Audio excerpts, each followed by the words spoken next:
Numbers 9. Thus the Lord spoke to Moses in the wilderness of Sinai in the first month of the second year after they had come out of the land of Egypt, saying, Now let the sons of Israel observe the Passover at its appointed time. On the 14th day of this month at twilight you shall observe it as an appointed time. You shall observe it according to its statutes and according to all its ordinances. So Moses told the sons of Israel to observe the Passover, and they observed the Passover in the first month, on the 14th day of the month at twilight in the wilderness of Sinai, according to all that the Lord had commanded Moses to the sons of Israel did. But there were some men who were unclean because of the dead person, so that they could not observe Passover on that day. So they came before Moses and Aaron on that day.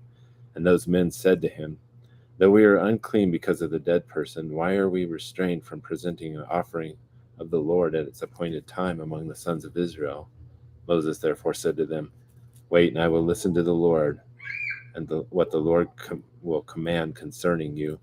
Then the Lord spoke to Moses, saying, Speak to the sons of Israel, saying, If any of you or your generations becomes unclean because of a dead person or is on a distant journey, he may, however, observe the Passover to the Lord. In the second month of the 14th day at twilight they shall observe it. They shall eat it with unleavened bread and bitter herbs. They shall leave none of it until morning, nor break a bone of it. According to all the statute of the Passover, they shall observe it.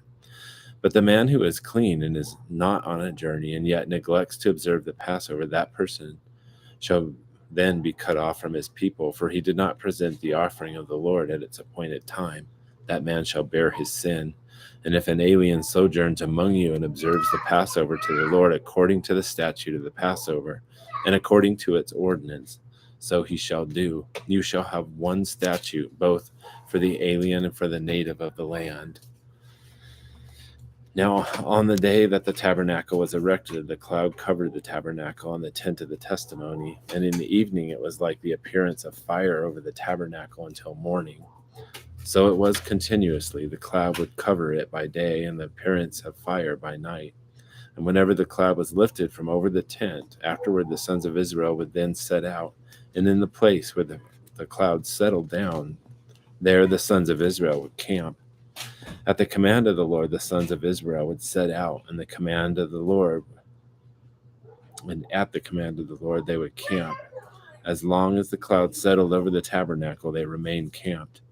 Even when the cloud lingered over the tabernacle for many days, the sons of Israel would keep the Lord's charge and not set out. If sometimes the cloud remained a few days over the tabernacle, according to the command of the Lord, they remained camped. Then, according to the command of the Lord, they set out. If sometimes the cloud remained from evening until morning, when the cloud was lifted in the morning, they would move out. Or if it remained in the daytime and at night, whenever the cloud was lifted, they would set out.